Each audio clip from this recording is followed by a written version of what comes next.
Hey guys, Patrick Greasy here for a GoPro video, and this one is going to be like a review slash my thoughts on the GoPro Hero 9 and the PolarPro dive filters while scuba diving.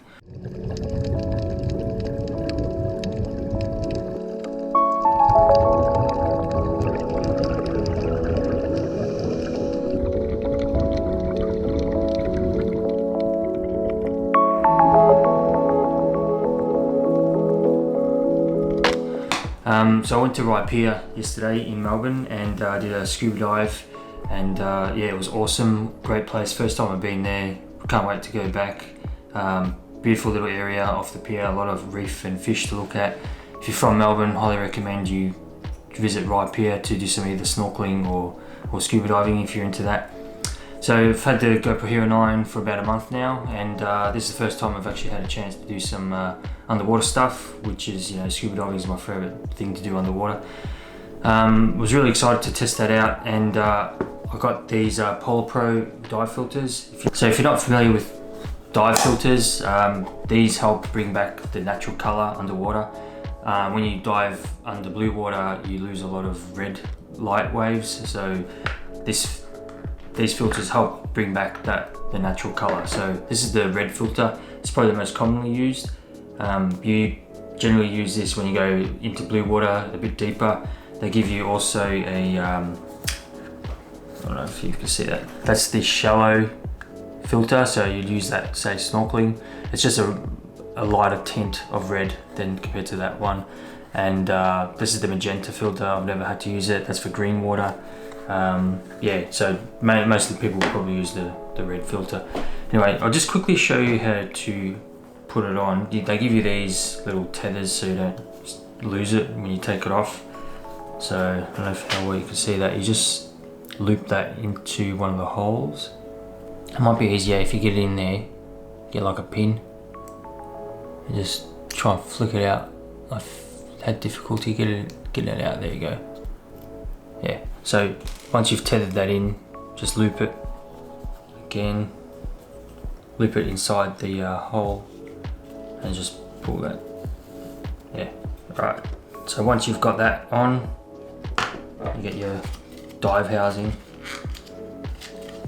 If you want to use the snorkel filter, these only fit on the housing, they don't fit directly on the GoPro lens, but I'm not sure if PolarPro make one for the GoPro Hero 9, just the standard lens yet. I think they only do them for the housing. So once you've got your GoPro in there, you just slide that on. It's pretty easy,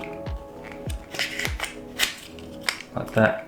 Now you chuck this, loop that around here, and when you put your adapter on, whatever you're using, selfie stick, or what I do is I put that inside there. I don't know if you can see. So that way, when you put on your adapter, it won't go anywhere. Once that's screwed on, when you want to take it off, when you go up to the surface, you don't need the red filter. It'll just float, it won't go anywhere. Yeah, so that's pretty much it of how to put it on and things like that, and a brief explanation. So yeah, let's get to some footage. Yeah, let's have a look. So the first shot was shot without the filter on. You can see it's very, very blue.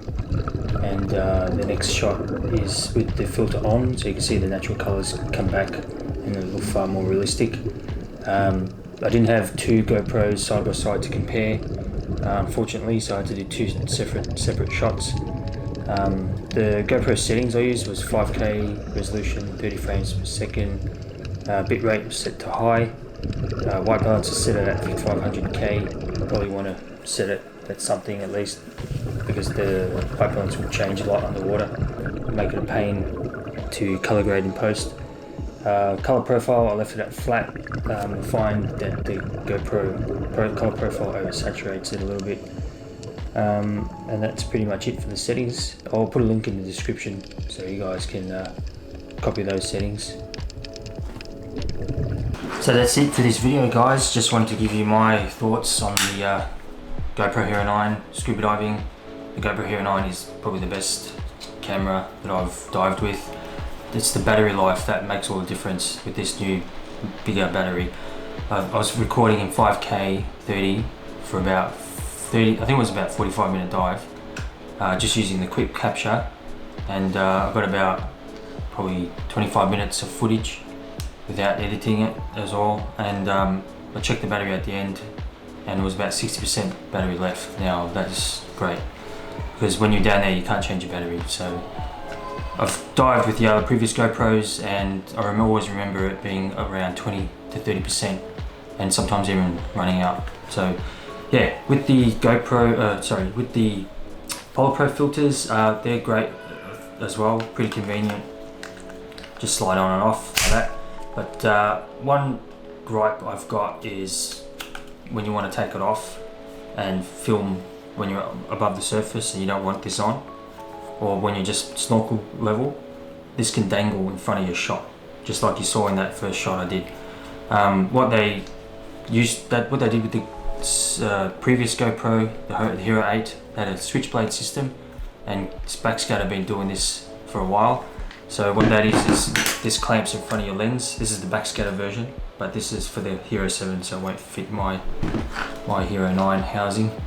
It flips over here, and you can just flip. You can just flip this on like that, and then that will never get in the way if you want to take it off. So unflip that, and then you've got a second clamp here, and you can have, let's say, your snorkel filter here or a macro lens filter, and then you can switch and alternate depending on what you want to do or on your depth. So that would be great, PolarPro, if you could make another switchblade for your filters. But that's it. Just wanted to give you my thoughts, opinions on those. If you found this video helpful, give us a like, subscribe, leave a comment if you have any questions. I'll endeavour to answer them. If you're into GoPro, drones and photography, this is what this channel is all about, so consider subscribing. And yeah, I'll see you in the next video. Stay safe. See you guys.